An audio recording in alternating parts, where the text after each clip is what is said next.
Hello there, folks, and welcome to another edition of This is just in. First up in the news, something big happened in Michigan over the week. Reports of a U.S. military jet crashing in the Upper Peninsula of Michigan occurred over the week, inspiring a barrage of speculation surrounding the event. The reported location of the crash was immediately swarmed with helicopters, planes, and military on the ground. Some people speculated it was really a crashed UFO. Others theorized that it could be a crashed Chinese drone, due to the fact that Chinese were planning on running military exercises in Canada at that time. Recordings of the response team's communications during the event have been circulating as well. We got eyes on the crash site, and now we are just to the south, executing a search pattern for a possible ejector pilot here. But what can we do for you?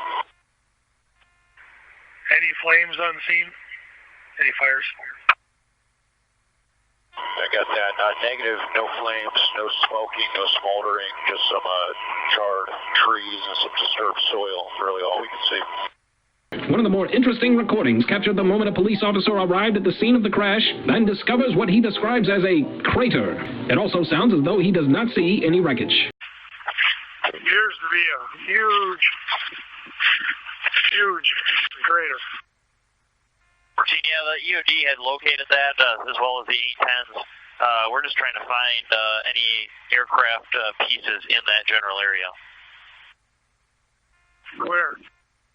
Another recording of the response team's communications seems to detail a specific group of officials that are headed to the location to take control of the situation. Lieutenant Colonel Dunlap, he's running the show out of Madison. Break.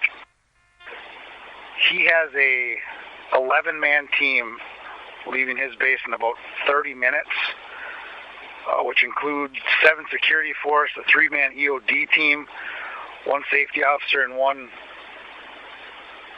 special classification officer to handle other matters. Break. And in other news, Baked Alaska goes to jail. Baked Alaska recently streamed yet another incident of macing a person while live streaming. It appears that as he was being kicked out of a bar, Baked Alaska retaliated against the bouncer with a can of mace before running away. What an absolute coward.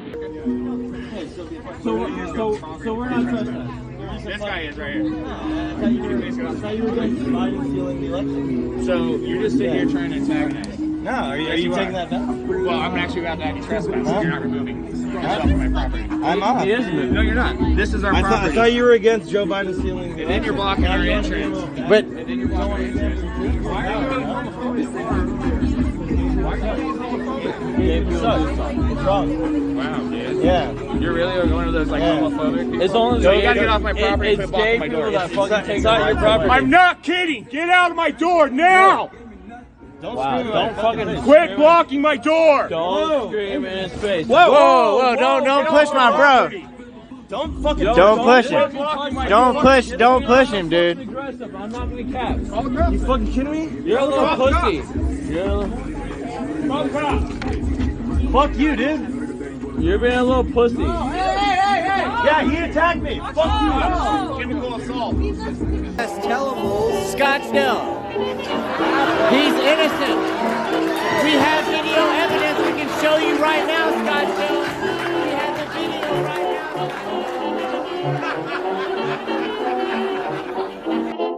now. And in other news, YouTube's Trisha Paytas recently went full-speed freakout when revealing that behind the scenes, Hila Klein, the wife of Ethan Klein of H3H3 Productions, is apparently a, quote, bitch. Look at pizza. This is literally...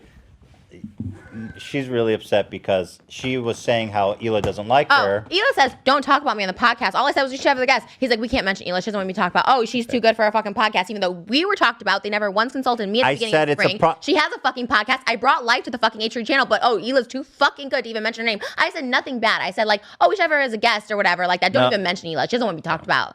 Fucking. Okay. I literally don't care. Literally, I don't want to come back because I really fucking hate her. So she always making comments about the family and how I wasn't. That wasn't it. I said, Hila should be a guest on the podcast, and you're like, don't fucking mention Hila. She's the one to talk about. A fucking queen. You guys can talk about my shit all the time, but her, don't fucking mention her name. Dumb fucking bitch. Okay. I think we should just end it, honestly. Yeah, I think so too. She's such a fucking bitch. She's not. And you are too. And you're a fucking cuck. You have no fucking backbone. All right, you should leave. We'll talk later. Yeah, you should get out. I am going. talking, but we're not talking later. Fucking bitch, you too.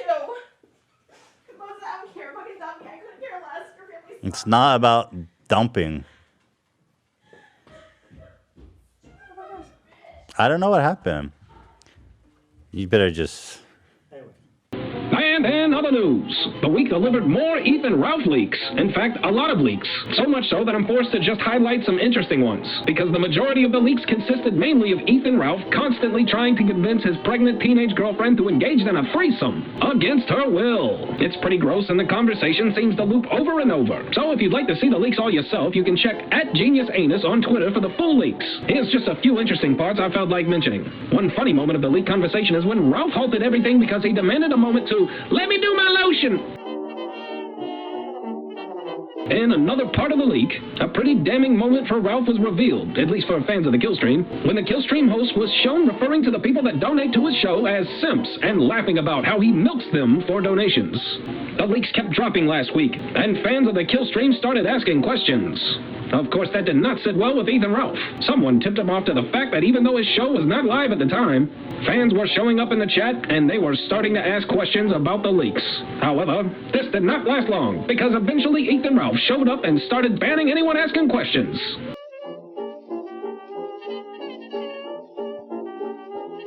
And in other Ralph news, he's down in Tampa, Florida, meeting up with other YouTubers for Road Rage Tampa.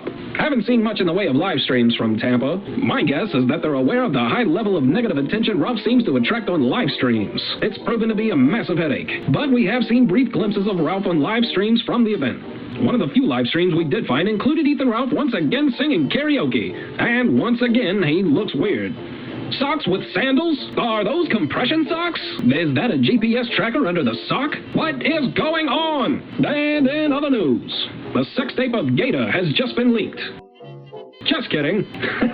Gator's never had sex. That was a joke I made on Twitter that led to a conversation about the time Gada lied about having a Puerto Rican girlfriend. It's not a new clip, but it's one of my all-time favorite Gada moments. The fact that no one at the time believed a single word he was saying makes this a true experience to listen to. So sit back and relax, folks. Here's the greatest work of fiction ever made. The story of Gada's Puerto Rican girlfriend. Puerto Rican. I'll just leave off of that. What does that mean?